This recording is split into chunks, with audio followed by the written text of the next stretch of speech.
Welcome to the December episode of County Connection, where we talk about events, programs, and services offered by Summit County government. I'm your host, Communications Director Julie Suter. Thanks for joining us.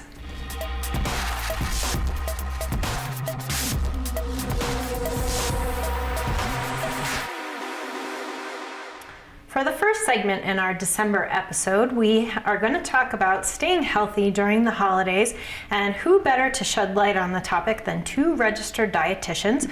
We have Whitney Horner from Summit County Public Health. Welcome, Whitney. Hello. And we have Gretchen Broker from High Country Healthcare. Welcome, Gretchen. Thank you. All right, so both of your organizations are members of a coalition called PANTS. Tell us, what is PANTS? Yeah, so PANTS is the physical activity and nutrition team of the summit. Everybody has seen the sign for PANTS. They don't really know what it stands for, but we're just a group of professionals all throughout the county that all are invested in physical activity and healthy eating. We're just invested in health, and we all get together to work on shared collaborations and initiatives to increase physical activity and healthy eating opportunities throughout the county. Fantastic. So what are some of the strategies and tactics that PANTS uses to promote fitness and healthy eating here in the local community? Going into December, we are right in the middle of one of our big yearly events called Holiday Trimmings.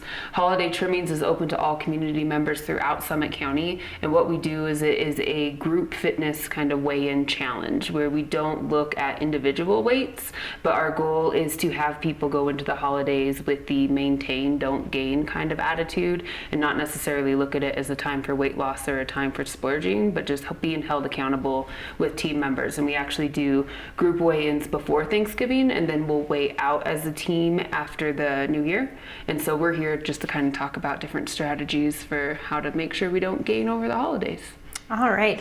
So one of the challenges during the holidays is just how hectic everyone's schedules are. So between shopping and organizing family events and going to parties and things like that. So what are some tips that you could offer for maintaining some kind of physical activity when our schedules are so crazy? I think what's important is just finding that time that works for you. I think a lot of people it tend to put the activity aside and say, oh, I'll do it later, I'll do it after work. And I find myself that if I don't do it in the morning, something else will get in the way.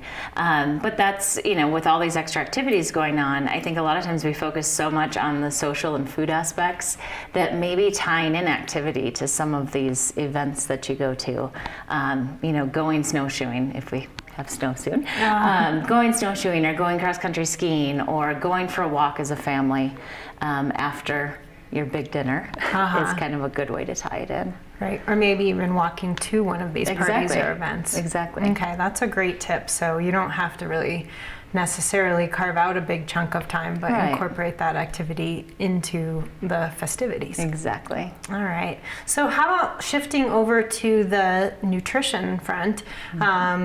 Again, things kind of get a little crazy in that regard too, with all of these different opportunities to splurge, whether it's the kitchen in your workplace that all of a sudden is piled high with cookies, to various events and parties. So let's start off with some of the pitfalls that people should be kind of thinking about in advance, so that you're ready and you've kind of thought through that it can be a pitfall. Just the variety of foods that are available. I think what's important is focusing on those things that are only available this time of year. We all have our grandmother's favorite cookie or fudge or, something that is just there at this time of year. And, when you're at a party and kind of looking around to see what's there first, I think people tend, like if it's a buffet, to go up and kind of add everything to their plate instead of just kind of perusing and saying, you know what, I really like that and I really like that, and taking smaller portions of things that are special for this time of year and not feeling guilty about that. The second you feel guilty about eating something, it turns into a good food or a bad food, and you're a good person or a bad person, and it kind of starts this cycle of, oh, it's the holidays, I'm just gonna give up and not worry about it. Really focusing on more mindful eating and focusing on the flavors and slowing down, because we are all so busy this time of year. It's the worst time to not focus on what you're doing when you're eating. You know, taking the time to just focus on eating. It's important too. Okay. So Whitney, I know that you've had some suggestions kind of along the same lines of that, incorporating the physical activity into your holiday festivities. How can we incorporate some healthy foods into our holiday eating? Definitely. My mantra for over the holidays is really going to this concept of don't settle, and just building on what Gretchen already said is really look for your favorites, and also know that when you're out and at these parties and you put things on your tray or your plate, I guess we don't eat it off of trays, but when we put them in our mouth and it's really not what we were looking for, you don't have to finish things. And I think a lot of time when we're out, we find ourselves in that moment of, why am I eating this? But then we're just like, oh, it's here, I'm going to keep going.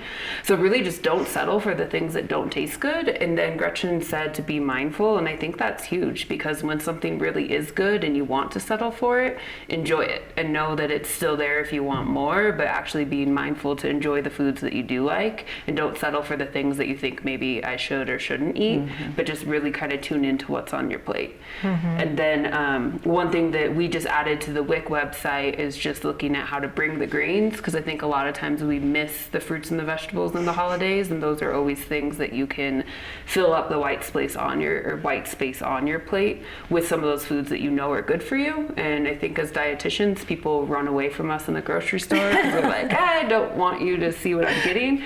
But it's okay to get your favorites and then just try to add in some of the color as well. No one's going to eat perfect, but none of us are perfect, so enjoy what you do have. Okay, great. I'd like to go back to Gretchen, something that you mentioned, and Whitney certainly chime in too, to talk about some of the psychological pitfalls, I guess, about labeling things as good foods and bad foods, or labeling myself as being a good person today or a bad person today, and how that can sort of sabotage healthy eating. I think having those black and white images, you know, good, bad, should, shouldn't, just sets you up for failure. You know, the second you eat something you shouldn't have, it's much easier to eat something else you shouldn't have. And it just, you know, clients that I work with, I just see it starting this vicious cycle of, oh, forget it, whatever. And I really like to help people focus on how they feel after they eat something. You know, if you feel good after you ate it, or you feel not so good, kind of like, you know, that donut looked good, but you ate it and you're still hungry. You know, that wasn't a good choice and you probably won't make it again. But don't blame it on your kind of human nature. Just kind of like you said, don't settle for things that don't make you feel good or don't taste good, and leave it. Right. Okay. Any other tips that you ladies would like to share about staying healthy during the holidays? Eat breakfast.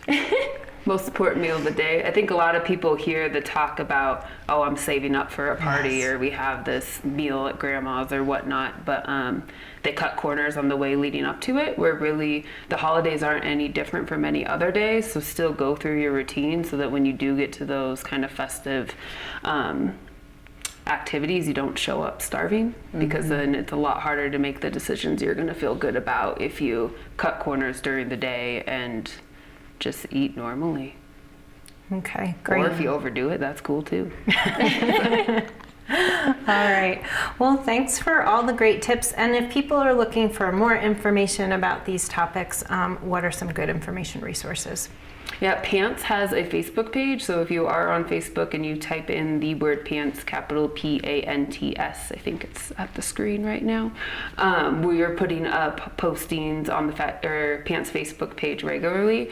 And then a cool thing about Pants is you'll see different posts from different professionals throughout the community, and so you can always go visit High Country, their website. WIC has our own website, and just different members all throughout Pants. Renee Rogers over at the Silverthorne Rec Center is really involved with holiday trimmings, so they'll have information on their website as well. Okay, great. And how about if people would like to get in touch with you, Gretchen, at High Country Healthcare? Our High Country Healthcare website is where I would go, and I do classes. I'll be really gearing up in January, because believe it or not, people are ready to go in January. I always start a weight management program in January, and even for people that don't necessarily want weight loss to be the focus, just eating healthy and feeling good, we're revamping the program, and I do a 10 week to a year long program of classes or one-on-one appointments.